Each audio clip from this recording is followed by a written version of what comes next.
네, 2024년 5월 30일입니다. 30. 그리고 무스TV 서정구 대표 무료방송 무방 시작하겠습니다. 목소리가 잘 안 들리나요? 이제 잘 들립니까, 목소리? 네, 마스크를 좀 떼고 했더니 리비님이 바로 태클이 들어왔습니다. 그죠? 예.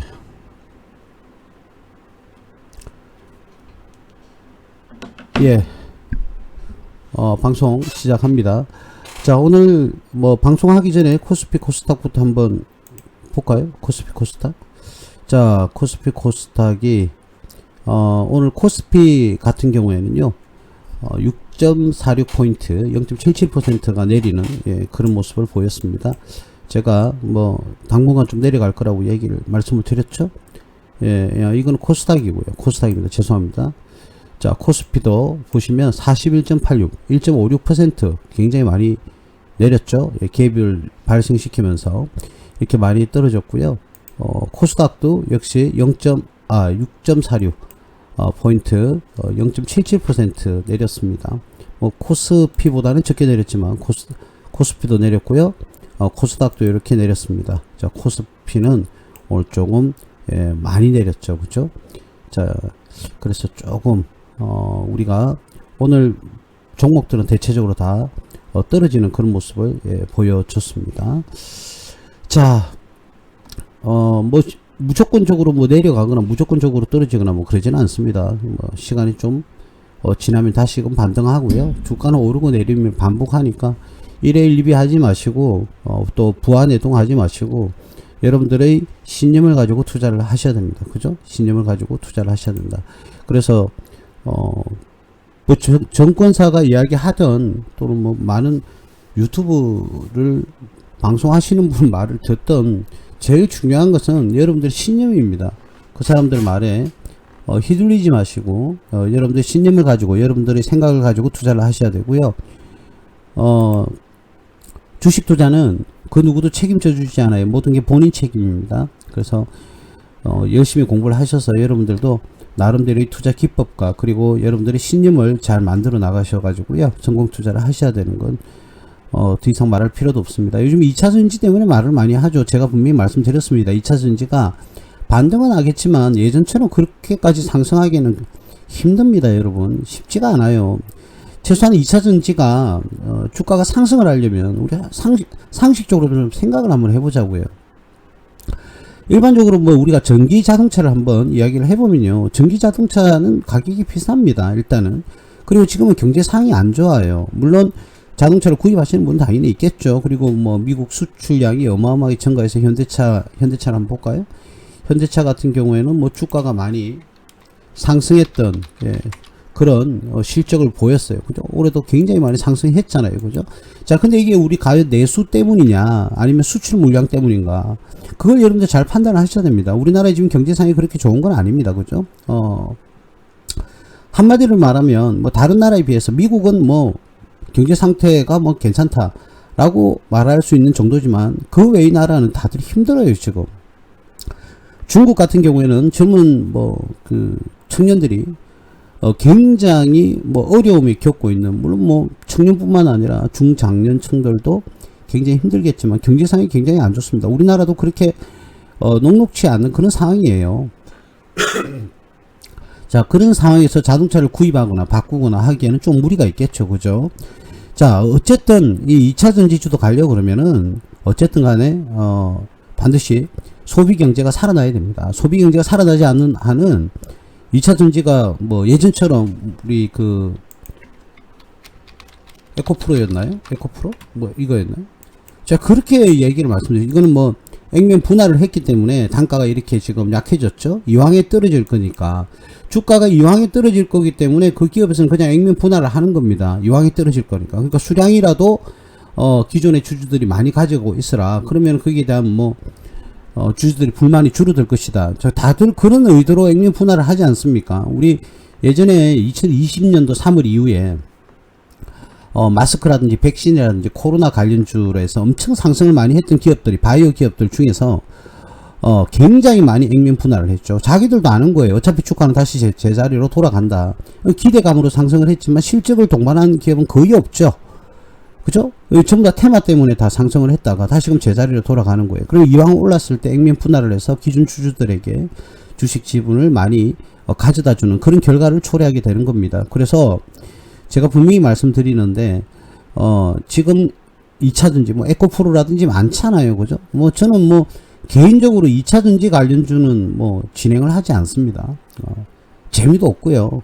기왕에 벌써 다 올라가 버렸고 개인적으로 제가 에코프로를 뭐 투자해가지고 수익을 낸 적은 없습니다. 근데 예전에 바닥권에서 이렇게 매수를 하셨다가 수익을 내신 분들은 되게 많이 축하드립니다. 근데 지금 뭐 이 바닥권에서 매수를 하셔서 그죠? 요만큼 수익을 내셨던 분들은 대단히 축하할 일이죠. 자, 근데 지금은 매력이 있느냐?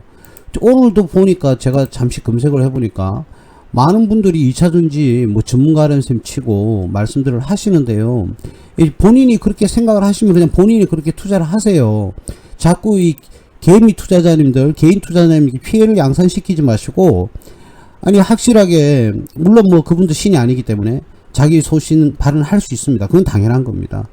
그거는 절대로 할 수 없죠. 그런데 끊임없이 지금 가격대로 보면 액면 분할한 가격입니다만 18만원대에도 앞으로 5배 간다, 4배 간다, 3배 간다 이렇게 말씀하셨던 분들도 계셨잖아요. 그죠? 그렇게 현혹되다 보니까 우리 많은 개인 투자자분들이 많이 손실을 지금 기록하고 있는 중에 있어요. 그렇기 때문에 함부로 이렇게 정말 너무 뭐 왜 그런 얘기를 하는지 모르겠어요. 소비 경제가 살지 않으면 2차전지는 상승하지 않습니다. 미리 물론 선반영을 해서 매수를 하는 그런 경우가 있긴 하죠. 자, 근데 지금 에코프로 같은 종목도 지금 현재 뭐 지지선이 붕괴가 돼 버렸습니다. 그런 상황에서도 오늘 또 뭐 모르겠습니다. 저는 이렇게 무방을 하면서요 2차전지 관련돼서 말씀을 드리지 않습니다. 괜히 제가 또 말실수를 해서 현혹되어 가지고 여러분들이 매수를 해서 손실을 기록할 것 같아서 제가 말씀을 안 드리는 거예요. 2차전지보다는 2차전지가 무조건 나쁘다는 것이 아니라 그때그때의 트렌드가 있다는 거죠. 지금의 트렌드는 2차전지가 아닙니다.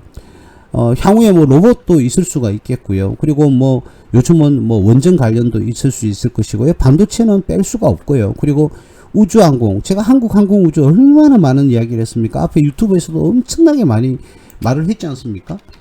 예? 아니 뭐 버젓이 이제는 뭐 생산만 하면 되는데 그죠? 물론 어제 오늘 조정 받았습니다만 52주 신고가를 기록을 하고 다시금 조정을 받고 있습니다만 그렇게 오랫동안 이야기를 많이 했잖아요. 그죠? 그래서 박스권에서 뭐 매수를 하고 박스권 상단에서 매도를 하고 이런 말씀도 많이 드렸는데 그냥 가져가셔도 되긴 되겠죠. 자, 지금은 뭐 이 한국항공우주는 많이 하락을 할 겁니다. 떨어질 겁니다. 뭐 5만원 초반까지도 생각을 하셔야 될 거예요. 다르게 말하면 또 새로운 바닥이 나온다는 거죠.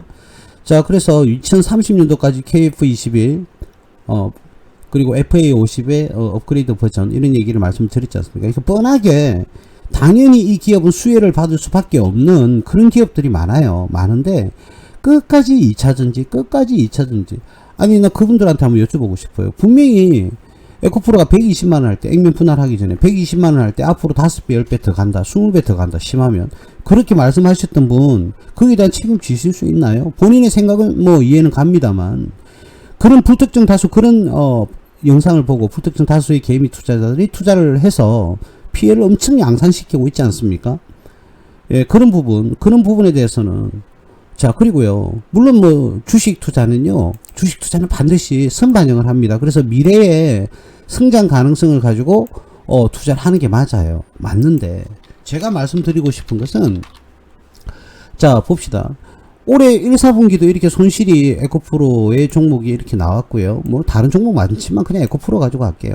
작년에 한번 볼까요? 2022년도에는 6,100억에서 당기순이익이 2,200억을 기록하다가 작년에는 매출이 7조 2천억으로 1조 6천억이 늘었는데도 불구하고요. 영업이익은 대폭 하락했습니다. 2분의 1로. 당기순이익도 거의 2분의 1로 하락했죠. 그런데도 작년에 뭐라고 그랬어요? 에코프로. 엄청나게 이야기를 많이 했죠. 사실은. 그죠? 물론 저점부터 시작해서는 상승을 많이 했어요. 근데 작년 7월 달에 끝났거든요. 끝났는데도 불구하고 올해 지금 거의 1년이 다 돼 가는데도 아직도 에코프로 2차전지. 그리고 올해 지금 1, 4분기에는 손실을 이렇게 많이 기록을 했습니다. 물론 이거로 다시 돌아서서 다시금 주가가 안정이 되고 상승할 가능성도 충분히 있습니다만, 지금 이런 상황에서 여러분들한테 투자를 독려하고 하는 것은 조금 어폐가 있지 않나, 개인적으로 그렇게 봐지거든요. 저는 2차전지를 죄송합니다만 추천하지 않겠습니다. 벌써 뭐 한번 갔다 오고, 만약에요 지금 가서 다시 28만원대까지 간다? 100% 넘는 수익을 얻게 되겠죠. 뭐 170% 정도. 자, 뭐 그렇게 해서 우리 투자자님들이 수익을 많이 나면 저는 너무너무 좋은 일이다, 이렇게 말씀을 드릴 수는 있겠지만, 아직까지 뭐 현재 바닥권에 있는 그런 많은 종목들이 많은데 굳이 2차 전지를 공략한다, 이거는 좀 아닌 것 같습니다. 차라리 AI라든지 반도체 관련주에 여러분들이 눈길을 돌려야 되는 게 맞다, 예, 그렇게 말씀을 좀 드리고 싶고요. 무조건 2차 전지가 나쁘다는 이야기를 말씀드리는 게 아니고 경제 상황을 보면서 판단을 하셔야 된다는 거죠. 물론 뭐 그분들도 나름대로 이유가 있겠죠, 그죠? 전문가님들이니까 아무 이유 없이 그렇게 뭐 부정행위를 하지는 않을 겁니다. 그걸 믿고요. 어쨌든 여러분들 한 번 더 말씀드리지만, 뭐 어떤 특정 분야에 대해서 현혹되어 가지고 투자를 하는 거는 결국은 모든 책임은 여러분들이 지셔야 되는 거예요. 그래서 여러분들의 지적 능력을 믿으시고 공부도 좀 많이 하시고요. 그리고 투자를 의사결정을 하시는 걸 제가 여러분들한테는 바라봅니다. 자, 오늘은 뭘 했냐면, 저번 시간에는 우리가 현금성 자산으로, 예, 현금성 자산이, 그러니까 현금이 모든 부채보다 더 많은 기업들을 예를 들어서 한번 설명을 해봤어요. 자, 그래서 제가 늘 방송을 할 때 안정성, 수익성, 성장성 등을 얘기를 많이 하잖아요, 그죠? 자, 그러면 우리가 저번 주에서는 안정성에 대해서 이야기를 해봤습니다. 안정성 이야기를 해봤는데, 안정성이라는 것은 말 그대로 다르게 표현하면 기업의 존속 가능성이에요. 계속 기업이라고 하죠. 이 존속 가능성, 기업이 뭐 파산을 하거나 또는 뭐 경제적 어려움을 겪어서 다시 유상증자를 한다든지 또는 돈을 차입을 한다든지 그럴 필요가 없는 기업들. 그래서 재무적으로 탄탄한 기업, 그런 기업을 여러분들 제가 안정성이 있는 기업 이렇게 표현을 하거든요. 자, 그렇다면 제가 말씀드리고 싶은 안정성이 높은 기업의 수준은 어느 정도 있느냐, 이거를 한번 오늘 이 얘기를 한번 해볼까 합니다. 예를 들어서 IDP라는 회사를 한번 보겠습니다. 자, IDP라는 회사는 주가는 이렇게 기술적 분석에서는 지지선이 붕괴가 되면서 많이 이렇게 내려왔어요. 뭐 상장이 한 지가 얼마 되질 않았네요. 뭐 3년 정도 됐으니까 그래도 한번 볼까요? 자, 그러면 이 기업을 한번 볼게요. 자, 똑같은 매출은 그리 크진 않잖아요. 매출이 2021년도에 261억, 이 투자해라는 기업이 아닙니다. 그냥 분석을 하는 방법을 설명드리는 거예요. 2022년에는 431억, 2023년에는 364억의 매출을 기록을 했어요. 매출은 그렇게 크진 않죠, 그죠? 자, 근데 영업이익이 39억, 124억, 50억, 그리고 당기순이익 43억, 104억, 60억, 요렇게 지금 형성이 되어 있습니다. 자, 그럼 내가 왜 이 기업을 지금 설명을 하느냐면 바로 이 부채 비율입니다. 여러분 이거 한번 볼까요? 여러분들 그 자영업을 하시는 분들 한번 말씀을 드려보면, 자영업을 하시는 분들은 자기가 주어진 가지고 있는 자기 자금가요, 그리고 은행 등을 통해서 빌린 대출을 했다고 한번 가정을 해볼게요. 자, 근데 자기 돈으로 자영업을 시작하시는 분들도 계실 것이고, 어떤 분은 대출을 해서 자금 융통을 해서 사업을 시작하시는 분들도 계시겠죠. 자, 근데 이 두 분은 처음 시작 전부터 사업에 대한 부담금이 차이가 엄청 나는 거예요. 뭐냐면 자기 돈으로 하게 되면 기업이 좀 어렵더라도요, 자기 돈으로 했기 때문에 이자 부담이 없는데, 조금 기업의 부채를 안고 자영업을 시작을 하신 분들은 어떻죠? 기업이 이익이 잘 안 나오는데 이자 비용, 은행에 융자를 했으니까 이자까지 내야 되는 거죠. 그럼 더 부담감이 큰 거죠. 물론 뭐 사업을 시작하는데 부채 하나 없이 뭐 시작할 수 있느냐 이렇게 물으시는 분들도 많은데, 맞아요, 그것도 틀린 말은 아닌데, 어쨌든 열심히 노력해가지고 돈을 벌었는데 그 돈이 전부 다 은행에 이자로 들어간다고 그러면 굉장히 속상하지 않겠습니까? 그러면 다음에 한번 돈을 잘 벌다가 못 벌게 되면요, 이자는 그래도 나가야 되잖아요. 이자는 나가야 되는데 기업의 이익은 나지 않는다. 그러면 굉장히 힘든 경영활동을 할 수밖에 없고 급기야 폐업을 하거나 파산을 할 수가 있는 겁니다. 자, 그래서 제가 늘 제가 재무 분석을 할 때 부채 비율을 보지 않습니까? 자, 근데 이 기업은요, 지금 보고 계신 기업은 매출은 적습니다. 이익은 뭐 잘 나고는 있지만 들쑥날쑥 하고 있어요.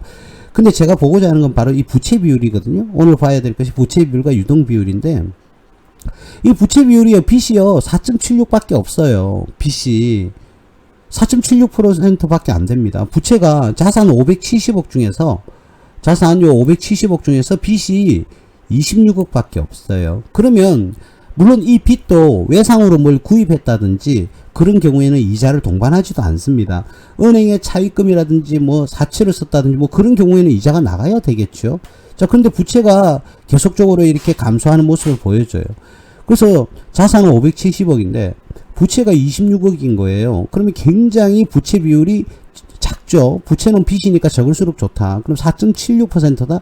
제가 일반적으로요, 기업을 분석을 해서 투자 의사결정을 할 때는 대략적으로 150% 이하면요, 뭐 적절한 수준으로 봅니다.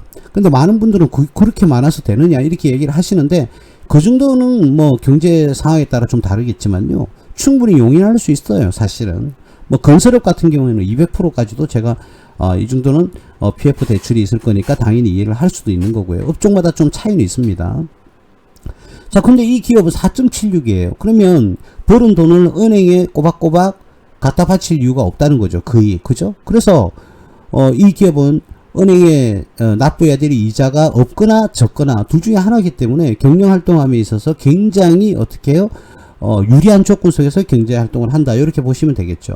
이와 같습니다. 예전에요, 부채가 13.76일 때 한번 볼게요. 여기 있는 13.566 13.56일 때는 요걸 보시면 되죠. 영업이익이 124억이에요. 근데 당기순이익은 104억으로 20억 정도가 감소했잖아요, 여러분. 지금 감소했잖아요. 그거는 요 부채 69억에서 오는 이자가 발생했다는 소리거든요. 물론 영업이익과 당기순이익이 차이가 나는 것은 부채를 통한, 그러니까 은행의 금융권이나 다른 기타 그런 대출기관에서 대출을 해서 발생하는 이자 때문에만 이렇게 감소하는 건 아닙니다. 다른 이유가 있습니다. 다른 이유도 있을 수 있어요. 충분히 환차손이라든지 또는 돈을 뭐 우리가 빌려줬는데 회수를 못했다든지 이런 것들도 있을 수는 있는데, 가장 대표적인 게 이자 비용입니다. 이자 비용. 다시 한 번 더, 영업이익에서 당기순이익의 금액의 변동이 온단 말이죠. 줄어든단 말이죠.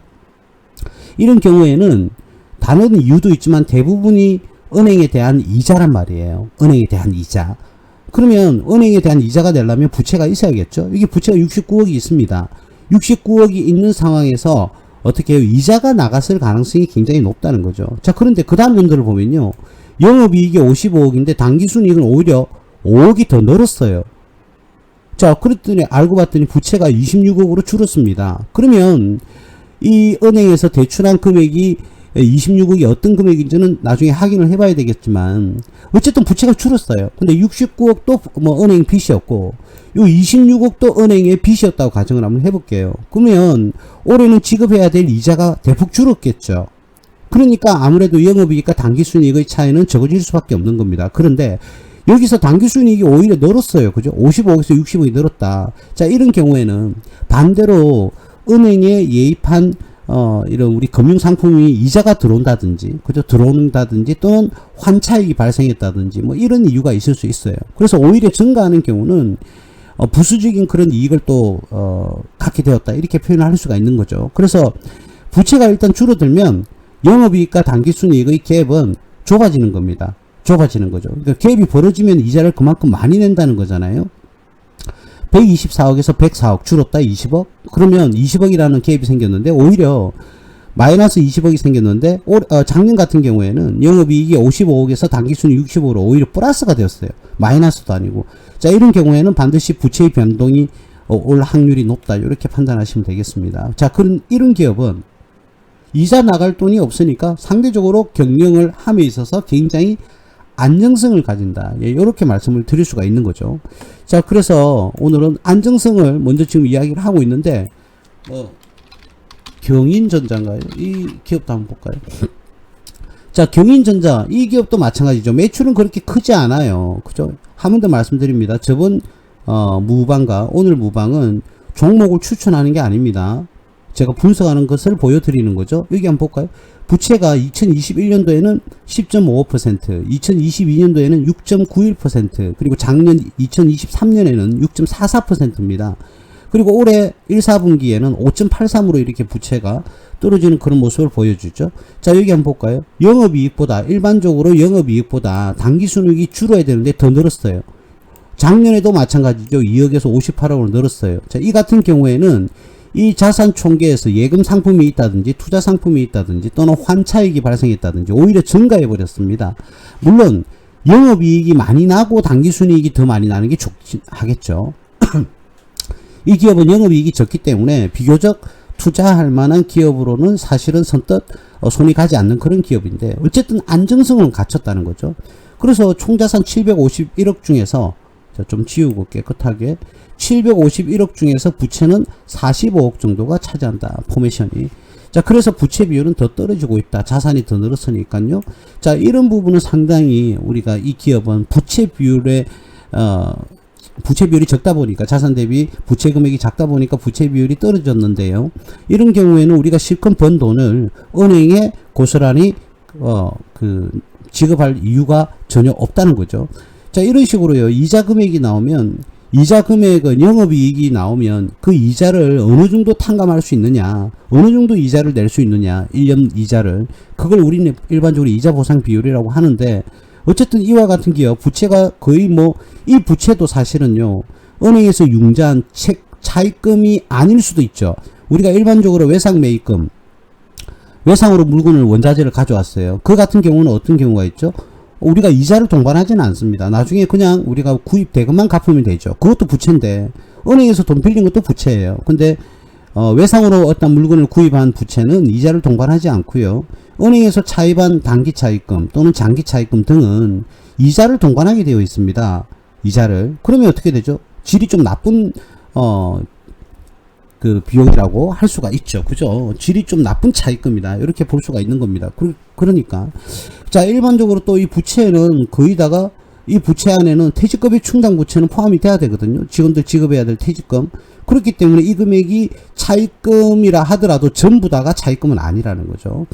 자, 그래서 이런 식으로 여러분들이 이제는 지금은 투자할 때는 한 번 더 말하지만 기업의 저번 시간에도 제가 무방에서 말씀을 드렸지만 기업에서 지금 자금이 조금 말라요. 그죠? 경기가 안 좋으니까 자금이 마른다. 그러면 이때 이 기업들은 과도한 어떤 차입금이 있다든지 하면 이자 비용도 높고 또 부채 비율이 높으면 지급해야 될 갚아야 될 돈도 많아요. 그러면 이런 자금 경색이 올 수 있죠. 그러면 그 기업은 어쨌든 기업의 운영은 잘 되지만 자금 부족으로 인해서 어떤 파산을 한다든지 법정 관리를 한다든지 이런 경우가 올 수가 있거든요.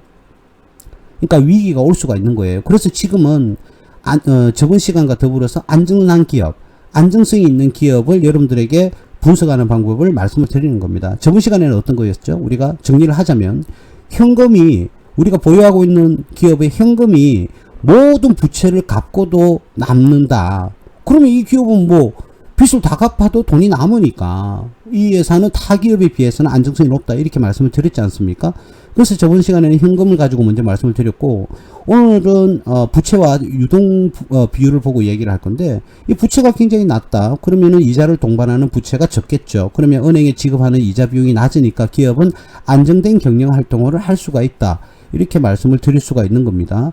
자, 그래서 지금은 조금 기업 경기가 안 좋으니까요. 안정성 있는 기업 위주로 여러분들이 투자하기를 바라는 마음에서 제가 안정성 지표를 어떻게 제가 이렇게 정리를 해 나가는지를 한번 보여드리고 싶은 거죠. 그래서 오늘은 두 번째 시간으로 부채를 한번 지금 보고 있습니다. 그럼 예를 들어서 노바텍이라는 종목을 한번 볼까요? 자, 노바텍이라는 종목은 이 기업은 이익을 꾸준하게 매출이 900억대에서 1100억대까지 이렇게 왔다 갔다 하고 있네요. 영업이익은 329억에서 256억. 왜 마우스가 왜 이러죠 오늘? 왜 이래? 뭐가 걸렸나요? 자, 영업이익이 이렇게 하고요. 당기순이익도 어떻습니까? 꾸준하게 이렇게 347억, 143억, 작년에는 296억. 이렇게 당기순이익도 잘 이렇게 기록이 되고 있습니다. 그죠? 자, 그럼 여기서 한번 보자고요. 역시 부채 비율이 12%, 9.59%, 6.64%. 부채 비율이 점점 떨어지죠. 그쵸? 이유는 뭐냐? 자산은 자꾸 늘어나는데, 자산은 늘어나요. 그죠? 부채는 그런데 점점 줄어들고 있잖아요. 150억, 127억, 100억. 부채는 이렇게 줄어들고 있어요. 그죠? 이 말은 무슨 말일까요? 은행한테 지급해야 될 이자 비용도 줄어든다는 소리잖아요. 그죠? 예, 그렇습니다. 그래서 작년에는 드디어 영업이익보다 당기순이익이 더 커졌어요. 오히려.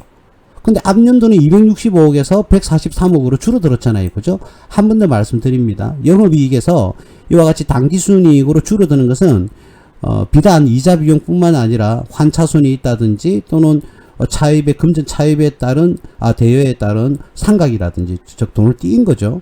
뭐 그런 거라든지 또는 기부를 했다든지 기부금이라든지 기타 등등 회계적인 어떤 부분에서 많이 있습니다만은 대표적인 게 이자 비용이라고 제가 한 번 더 말씀을 드립니다. 그래서 2022년도에는 영업이익보다 당기순이익이 줄었어요.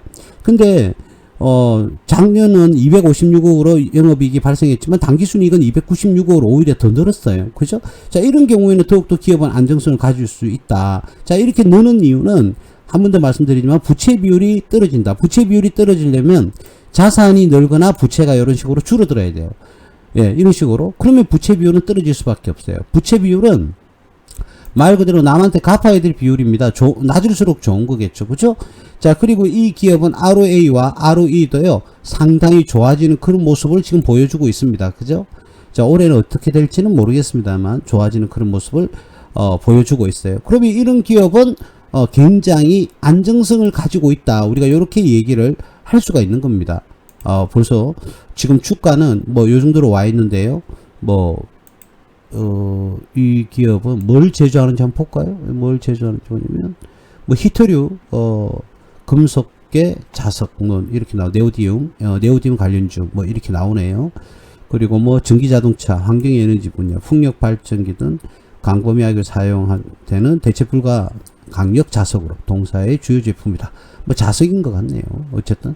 자, 그런데 퍼가 6.96, 업종퍼 143 너무 저평가되어 있죠. PBR도 뭐 만족할 만한 수준, 배당도 뭐 그저 뭐 나쁘진 않는 2.58 정도 주니까요. 자, 그래서 이런 기업은 여러분들이 만약에 투자를 한다고 그러면 제자리로 돌아올 때까지 어떻게 해요? 자기 가치를 잡아갈 수 있는 그런 기회가 올 때까지 꾸준하게 매집을 해서 물량을 우리 매수 물량을 조금씩 늘려가는 그런 모습을 보여주면 될 겁니다. 이 기업은 공교롭게도 또 이렇게 지지선을 형성을 하는 딱 시점까지 거의 다 왔네요.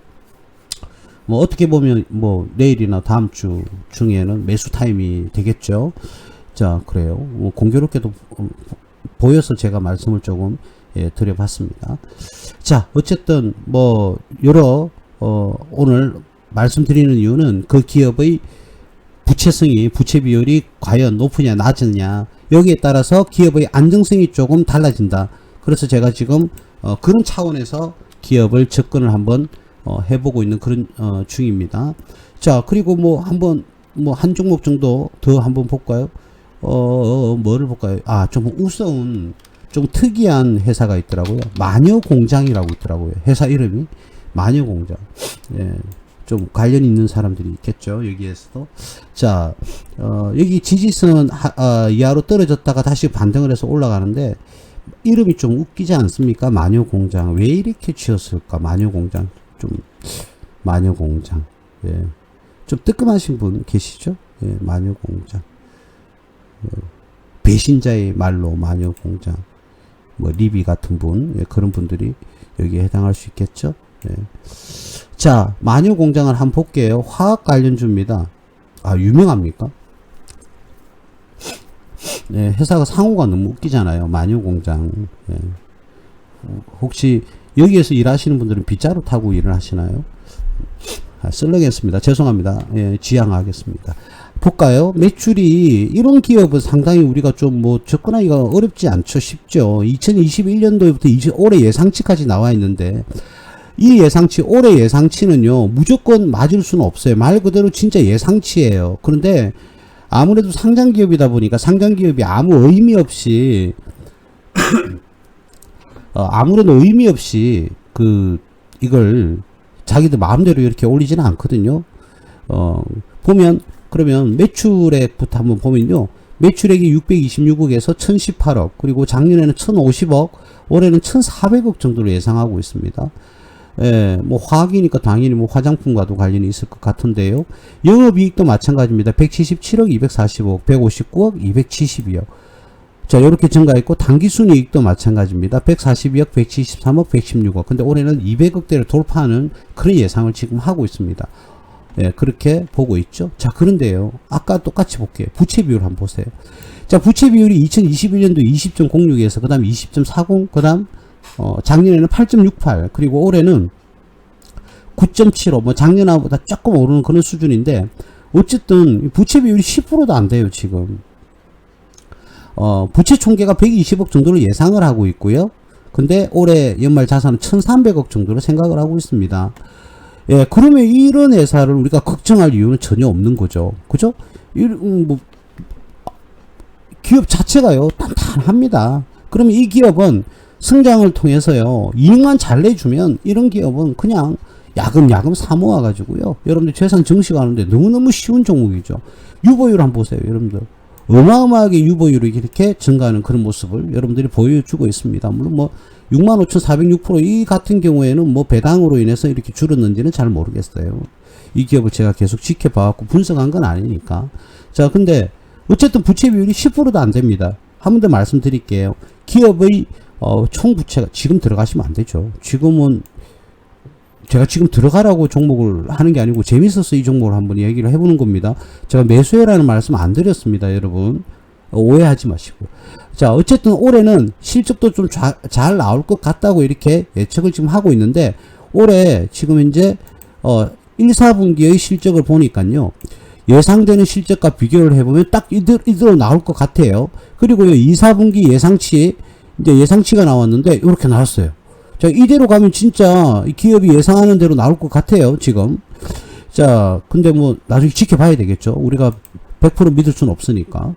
자, 근데 이런 기업이 있는데 뭐하러, 제가 투자하지 않는 기업이 있다고 그랬잖아요. 엔터테인먼트 관련주라든지, 뭐 보유하고 계신 분들은 죄송합니다만, 제가 죄송할 거 없죠. 제 개인적으로요, 엔터테인먼트 관련주라든지 바이오라든지 제약이라든지 이런 기업은요, 저는 전혀 추천하지 않습니다. 왜 뭐 안전한 기업들이 있는데 왜 굳이 그런 기업에 투자를 해서 위험을 감수하는지 저는 도저히 알 수가 없어요. 도저히 알 수가 없습니다. 그래서 제발 우리 그 방송하시는 다른 분들도 좀 안정성 있는 기업을 추천해 주시면 좋겠어요. 물론 테마 관련 기업은 그런 안정성보다는 테마성이 더 중요한 거 맞아요. 그런 부분에서는 그분들이 굉장히 잘 하실 거라고 저는 믿습니다. 자, 그러나 좀 그렇게 말해 주시는 종목들이 좀 많이 갔으면 좋겠는데, 아니 뭐 개중에 또 잘 하시는 분들도 계시겠지만, 그죠? 그게 뭐 실제로 그 의도된 그 우리가 진짜로 의도하는 그런 수익인지 아닌지는 제가 잘은 모르겠습니다만. 아유, 좀 복잡하니까 조금 요거를 지우고 해야 되겠네요. 자, 그래요. 그래서 이게 왜 이렇게 조금 내려갑시다. 내려. 세팅이 좀 잘못되어 있었습니다. 예. 아이고. 자, 그래서 여러분들 소중한 재산 지키시면서, 오늘도 제가 뭐 2분 정도 이렇게 상담을 한번 했는데, 뭐냐면 오늘 저는 나름 낮에 좀 바빴습니다. 자, 근데 그 마이너스 50% 몇천만 원 이렇게 손실이 나 있는 그런 종목을 가지고 계시더라고요.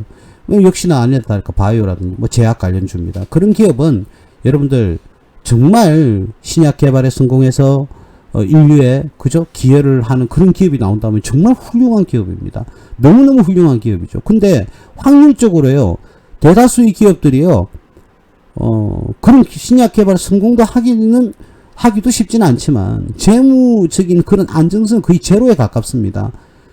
예, 그렇기 때문에 여러분들 물론 아무리 하이리스크 하이리턴이라고 하지만 여러분들 소중한 재산을 지키면서 안정적으로 투자를 할 수 있는데도 불구하고 굳이 그런데 탐욕에 부하대동을 해서 투자를 해서 손실이 지금 어마어마하게 발생 해 있더라고요. 여러분들도 뭐 그럴 수 있겠고, 그죠? 그러니까 굳이 그런 위험한 종목에 들어가지 마시고요, 이런 재무적 안정을 갖춘 그런 분석을 해서 여러분들 투자를 하시길 바랍니다. 저번 시간에는 현금이 그 모든 기업의 모든 부채를 갚아도 돈이 남는 그런 기업을 제가 말씀을 드렸는데, 오늘은 바로 부채 비율을 말씀드리고 있습니다. 이 부채 비율이 낮으면 그만큼 은행에 지급해야 될 이자 비용이 낮거나 없거나 그럴 겁니다. 예, 그러면은 그 기업은 상대적으로 다른 기업보다 부채가 많아서 이자를 많이 내야 되는 그런 기업보다는 안정적인 경영 활동을 할 수 있지 않겠습니까? 그래서 투자하시기 전에 오늘은요, 부채 비율 확인하고 투자하기, 부채 비율 확인하고 종목을 선택하기. 자, 이런 부분을 여러분들에게 말씀드리고 싶습니다. 예, 제가 오늘 왜 이러죠? 뭐 평상시 안 하는 행동은, 그죠? 초딩 가르치듯이 얘기를 해버렸네요. 죄송합니다. 자, 그 다음 뭐 한 종목 정도 하나만 더 볼까요? 뭐 하이로닉이라는 회사를 한번 볼까요? 자, 하이로닉 여러분들 보세요. 내가 이런 기업은 투자 안 한다고 그랬잖아요. 일단 의료 정밀기기 요런 거 저는 투자하지 않습니다. 자, 그런데 그나마 괜찮은 거는 이거 보세요. 이 기업은 재무적으로 매년 동안 꾸준하게 안정성 있게 매출과 이익을 내주고 있잖아요. 자, 그러면 이 기업은 판매가 일반화되어 있는 의료기기나 의료 정밀기기가 있다는 거예요. 판매 루트가 꾸준하게 유지가 되는 기업이 있다는 거예요. 이런 기업은 의료 정밀기기나 제약회사도, 여러분들 그 녹십자입니까? 뭐 동아제약입니까? 하여튼 그런 기업은요, 굉장히 훌륭한 기업입니다, 여러분.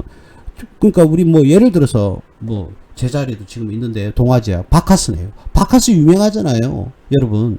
그러니까 그런 제품이 있는 기업은 뭐 제약회사에 투자를 하셔도 됩니다. 뭐 광동제약, 우루사입니까?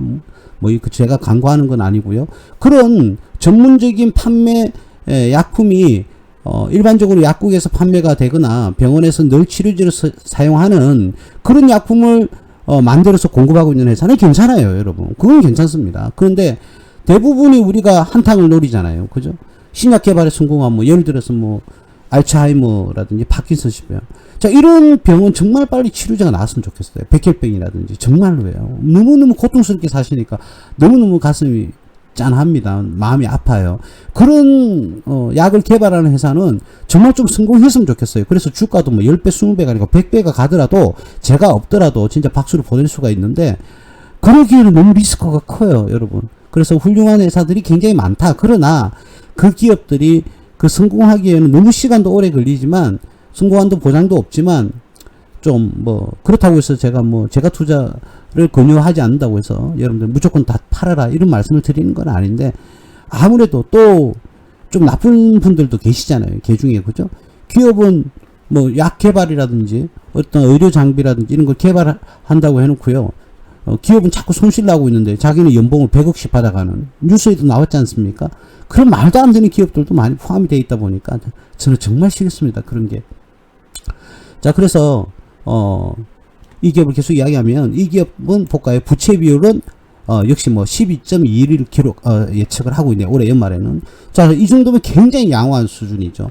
내가 만약에 하겠다 그러면 뭐 이런 기업, 안정적인 이런 기업에 뭐 투자를 하는 거는 여러분들을 나쁘지는 않다, 이런 말씀을 드리겠습니다. 그러니까 이 기업은 볼까요? 주가가 안정성 있게 상승과 하락을 동반을 하지만, 그죠? 지금도 이제 박스권의 진입을 약간 우상향하는 그런 모습을 지금 보여주고 있는데, 이런 기업은 뭐 안정성이 있다고 봐야죠. 괜찮습니다. 자, 그러나 일반적인 손실이 뭐 가득한 그런 기업에 여러분들이 투자를 하셔가지고 뭐 그 수익을 기대하는 그런 모습은 조금 무리가 있지 않느냐, 저는 개인적으로 그렇게 봐집니다. 예, 그래서 여러분들 그런 거는 조금 자제를 하셨으면 좋겠다. 한 번 더 정리하고요, 유동 비율로 한번 넘어가 볼까요? 저번 시간에 말했던 현금이 그 기업의 모든 부채를 이렇게 상환할 만큼의 재력이 되는 기업, 안정성이 있다. 두 번째, 그 현금이 그 정도 재력이 있으면 어마어마한 겁니다. 상장 기업이 현금이 모든 부채를 지급을 하고도 돈이 남는다. 그리고 다른 자산도 있을 거 아니에요. 예금 자산도 있을 것이고, 거래처에서 받아야 될 매출 채권도 있을 것이고, 많을 거예요. 그죠? 아직 판매되지 않은 재고 자산도 있을 것이고, 그죠? 또 미수금도 있을 수가 있고, 투자 상품도 있을 수도 있고, 건물도 있을 거고, 토지도 있고, 차량 운반구도 있고, 여러 가지 그 자산을 다 빼고 현금으로만 그 기업의 모든 부채를 갚을 수 있다? 그건 어마어마한 재력이죠. 그럼 얼마나 안전합니까? 그죠? 두 번째, 부채 비율. 부채 비율이 낮아서 상대방한테 지급할 돈이 별로 없다. 상대방한테 갚을 돈이 별로 없어요. 자산은 1000억인데 부채는 뭐 20억이다. 그러면 2%예요, 2%. 빚이. 그러면 그 정도로 안전한 기업이 어디 있습니까? 그래서 두 가지 우리가 최소한 현금 및 현금성 자산은 우리가 금감원 공시자료를 확인하면 바로 나오긴 하는데 그것도 확인 한번 해주시고요. 나중에 제가 유동비율 하면서 한번 더 볼게요. 하시면서 봐야 되겠지만 두 번째는 어떤 부분이냐면 최소한 부채 비율이 낮을 것. 그러면 기업은 안정성을 잘 갖추고 있다. 예, 이렇게 말씀드릴 수가 있을 것 같습니다. 그 두 가지는 우리가 지금 차원에서 종목에 우리가 매수를 하려는 그런 의지가 있으신 분들은 조금 뭐 하자고요? 그런 부분을 확인을 하고 꼼꼼하게 디테일하게 확인을 하고 투자를 하는 것을 여러분들에게 권해드립니다. 예, 그 정도 오늘은 부채 비율은 여기까지 하고요. 이제는 잠시만요. 제가 이거를 안 띄웠네요. 여러분 저는 오늘 마치고 여행을 갈 계획입니다. 예, 그래서 마음이 막 업돼 있어요. 마음이 업돼 있습니다. 자, 부럽다고요? 예, 죄송합니다. 예, 뭐 부르면 지는 거니까. 예, 너무 머리가 아파가지고 한번 바람 쐬러 좀 나가야 될 것 같아요. 데이터 제가 요 정리를 좀 해야 되거든요. 자, 두 번째는 뭘 할 거냐면 우리가 유동자산. 그러니까 저번 시간에는 우리가 뭘 했어요?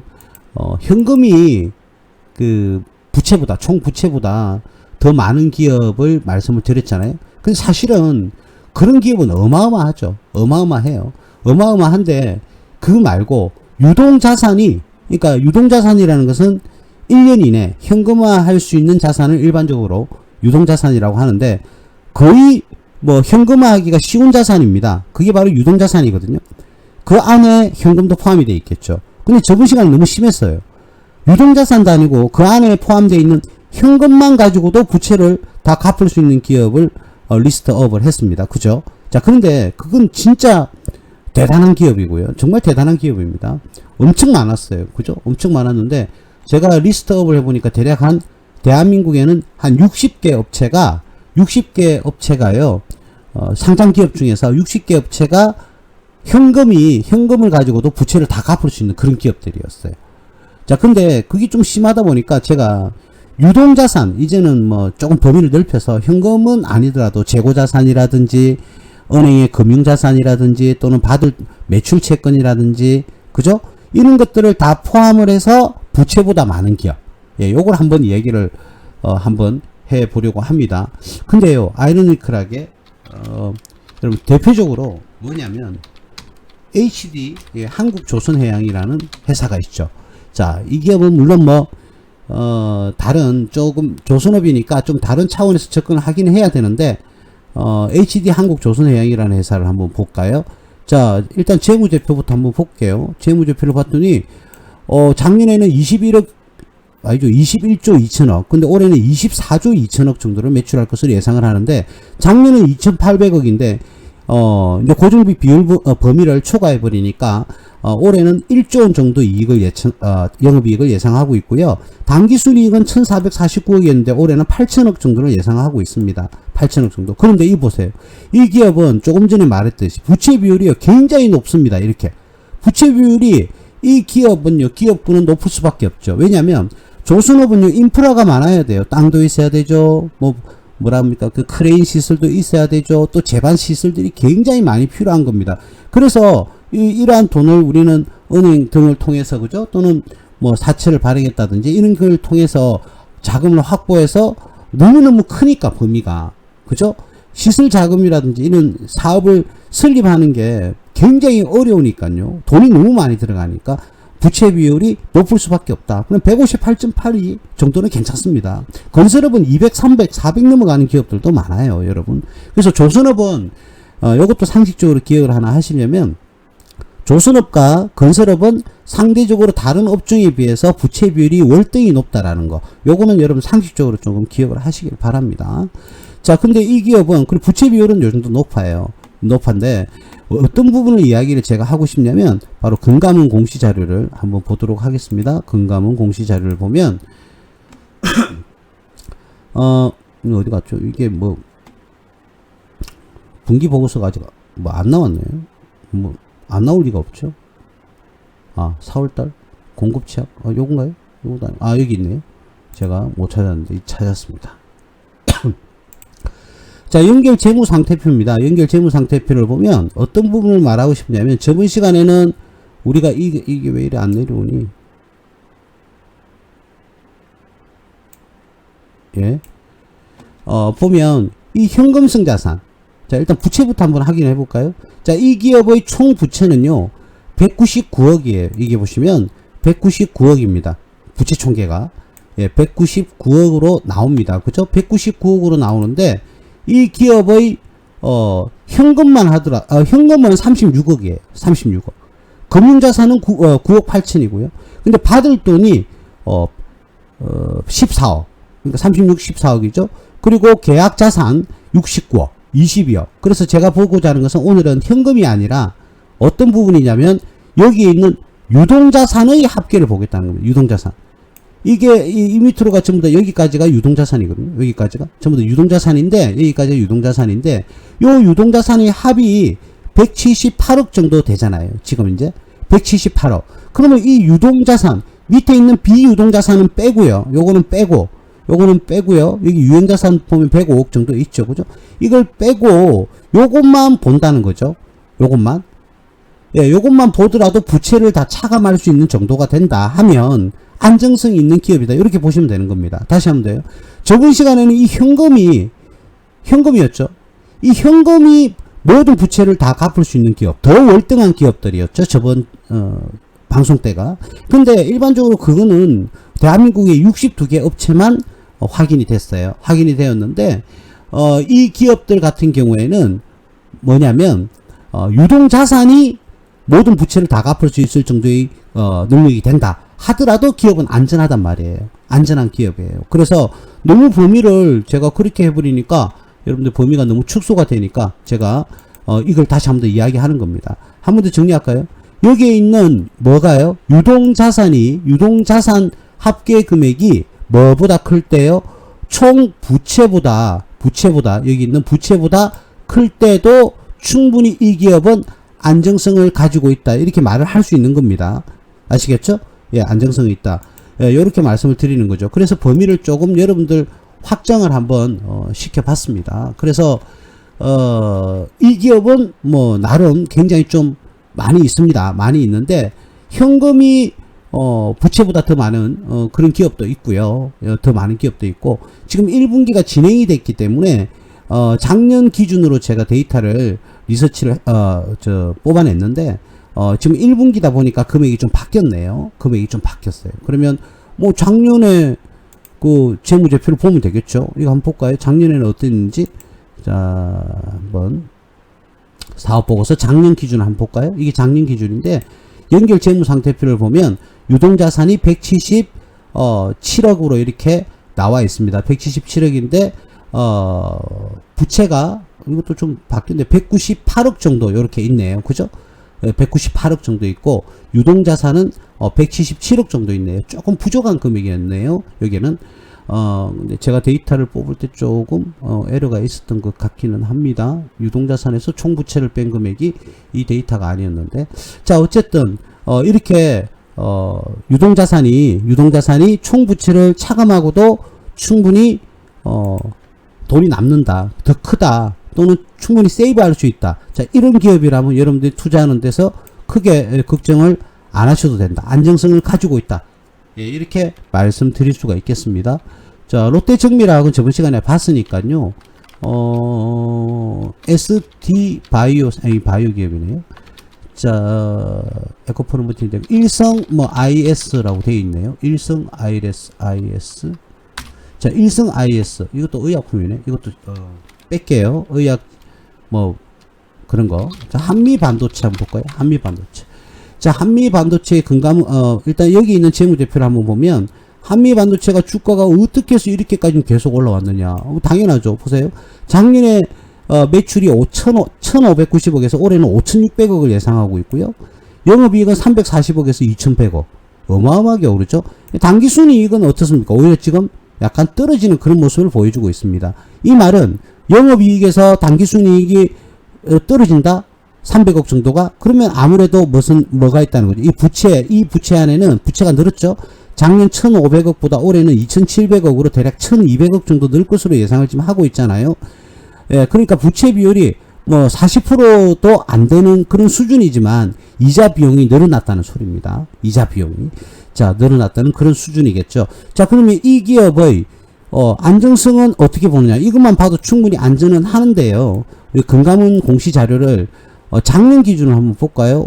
이 데이터가 지금 작년 기준으로 내가 했기 때문에 작년 기준으로 한번 보면요. 유동자산이 3,193억입니다. 여기 보시면 작년 기준에 3,193억으로 이렇게 나와 있어요. 그쵸? 예, 그런데 이 회사가 부채가 얼마냐? 1,519억이에요. 1,519억. 이게 나오잖아요. 그죠? 그러면 어떻게 해요? 유동자산으로 부채를 이 1,519억인데, 이 회사의, 유동자산은 3,193억이다. 뭐죠, 이거? 그러면 모든 부채를 이 유동자산을 가지고 갚으면 두 번을 갚을 수 있는 거예요. 두 번을. 두 번을 갚고도 돈이 남는다는 거예요. 그죠? 여기서 금융자산이 내가 봤을 때는, 여기 있는 금융자산이 현금성 자산으로 편입이 된 것 같기는 한데, 그렇다 하더라도, 126억인데, 이건 1790억이잖아요. 그죠? 그렇다 하더라도, 유동자산은 똑같으니까, 이 범위에 들어가 있으니까, 이 라인에. 어마어마하게 지금, 기업의 재정 상태가 좋다고 봐야 되죠. 그만큼 이익을 잘 냈으니까, 재정 상태가 어마어마하게 좋은 거예요. 그러면 만약에, 물론 결과론적이니까 그런 얘기 말씀을 드리기에는 좀 힘듭니다만, 이런 안정성을 가지고 있는 기업에 투자를 했다? 그럼 뭘 걱정을 하겠어요? 그죠? 걱정할 이유가 없죠. 자, 그러니까 주가도 이 안정성을 가지니까, 엄청나게 지금 상승을 해서 10배 넘는, 10배가 뭡니까? 13배 정도 되는 그런 주가 상승의, 기염을 토해낸 그런, 흐름을 보여주고 있습니다. 여러분 좀 많이 부럽죠? 그죠? 이 가격대에서, 우리가 충분히 제가 설명한 내용으로 했다면 요 지점에서 그죠? 충분히 매수를 할 수 있었는데 그러면서 정배 저도 수익 이게 아니고 다른 종목에서 제주 반도체였나요? 거기서는 제가 일부 우리 회원님들이 수익을 내기도 했죠. 제주 반도체. 제주 반도체 우리는 요쯤에서 참 이렇게 방송에서 내가 얼마에 팔았다 그러면 신뢰성이 없기 때문에 제가 그냥 말은 하진 않겠습니다. 말은 그렇게 해봐야 그죠. 보통 방송하시는 분들 좀 당황스러운 그런 이야기를 하잖아요. 그죠. 예, 우리는 한 6, 7배 정도 수익을 냈던 종목이었죠. 한미 반도체가 더 좋았는데 좀 아쉽네요. 그죠. 여러분들도 이런 기업에 충분히 수익을 낼 수가 있습니다. 그렇다면 한 번 더 말씀드리지만 안정성이 있는 그런 기업에 투자를 하셔서 조금씩 돈이 생길 때마다 조금씩 계속 적립하는 거예요. 제가 저번 시간에도 말씀드렸지만 저는 손절가가 없습니다. 손절하려고 그러면 아예 주식 투자를 하지 말아야죠. 무슨 손절하려고 손절가는 무슨 설정을 합니까? 손절하지 않는 기업에 투자를 하셔야죠. 근데 그 기업이 안전하고 굉장히 수익도 잘 내는데 주가는 떨어진다? 그러면 걱정하지 마세요. 계속 사모으세요. 남들이 보면 그걸 물타기라고 하겠지만 그거는 사실 물타기도 아닙니다. 좋은 기업을 차곡차곡 어떻게 해요? 확산해서 자꾸 모아가는 거잖아요. 그런데 그게 무슨 물타기입니까? 물타기가 아닙니다. 그거는 물타기가 아니고 자기의 재산 증식을 위해서 더더욱더 투자 금액을 늘린다. 예, 이렇게 생각을 하시면 되겠죠? 예, 그렇습니다. 그래서 여러분들이 좋은 기업이라면 차곡차곡 모아가는 그런 투자를 하시면 되고, 그 좋은 기업을 찾기 위해서 안정성 비율이라든지 또는 그 기업이 매출이 얼마만큼 잘 성장하고 있는지 또는 그 기업이 이익을 얼만큼 잘 내고 있는지, 근데 꾸준하게 계속적으로 그렇게 성장을 하고 있더란 말이에요. 그러면 그게 대해서 무슨 걱정을 할 거예요. 자꾸 그런 기업이 이제 기업이 찾아지면 여러분들이 투자를 계속적으로 늘려나가는, 물타기도 아니고 늘려나가는 그런 모습을 보여주시면 되겠다. 예, 이런 말씀을 드리겠습니다. 예, 오늘은 유동성 그리고 안정성에 대한 기업을 어떻게 판단하느냐, 예, 이와 같은 방식으로 판단을 하시면 여러분들 안전한 투자를 할 수 있지 않을까, 예, 그런 차원에서 여러분들과 오늘은 함께 했습니다. 예, 오늘 방송은 여기까지 할게요. 감사합니다.